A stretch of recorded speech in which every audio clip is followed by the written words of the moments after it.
Hello দর্শক বন্ধুরা, আমি আবার চলে এসেছি তোমাদের কাছে এক নতুন রেসিপি নিয়ে। আজকে রেসিপি হলো ঠেকুয়া, যা বিহারিদের খুব জনপ্রিয় ও প্রসিদ্ধ একটা খাবার। এখন খুব মানে ট্রেন্ড চলছে ঠেকুয়ার, তাই জন্য আমারও খুব ইচ্ছে করলো কি আমিও রেসিপিটা করে দেখি কীরকম টেস্ট হয়। তার জন্য আমি রেসিপিটা করতে লাগলাম ফার্স্ট টাইম, তাই রেসিপিটা তোমাদের সাথে শেয়ার করছি। প্রথমে ঠেকুয়ার জন্য আমি 2 বাটি, ছোটো বাটি, এই যে মাটির মাটা, আমি আটা নিয়ে নিয়েছি, গমের আটা। গমের আটা ছাড়াও ময়দা দিয়েও করা যায়, হাফ হাফ করে। আমি গমের আটা দিয়েই করেছি। আর হাফ কাপ সুজি নিয়েছি, তার মধ্যে একটু লবণ আর 1 বাটি চিনি আর শুকনো গুঁড়ো দুধ আর এই যে 1 বাটি নারকেল কোড়া, ফ্রেশ নারকেল কোড়া। যদি না থাকে তাহলে শুকনো নারকেল কোড়ার যার যে পাওয়া যায় সেটা দিলেও হবে।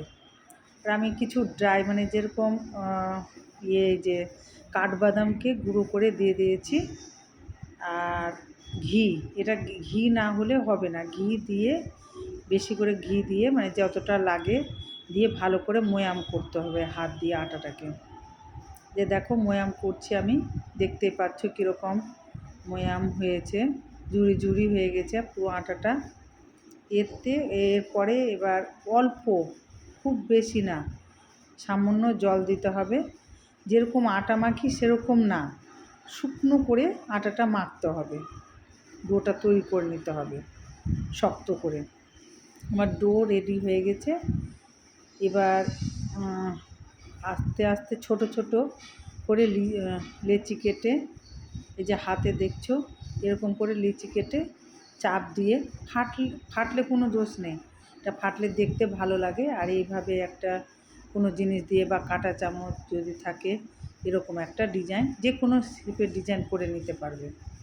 আমি অনেকগুলো করে রেখেছি আগে থেকে, এই তোমাদেরকে দেখাচ্ছি এক এক করে সবগুলো করে নিলাম এইভাবে ঠেকুয়াগুলো, আর এইভাবে ডিজাইন করে নিলাম। তোমরা যে কোনো ডিজাইন করতে পারো নিজের মনের মতন। আমি এইভাবে করেছি, সেটাই তোমাদেরকে দেখাচ্ছি। সবগুলো আমার ঠেকুয়া আমি এইভাবে তৈরি করে নিলাম।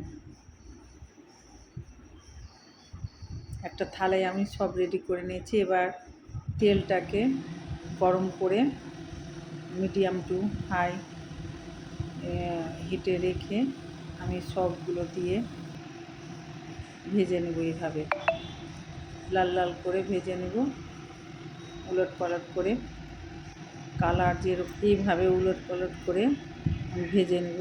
গোল্ডেন কালার চলে আসবে, তখন আমি সবগুলো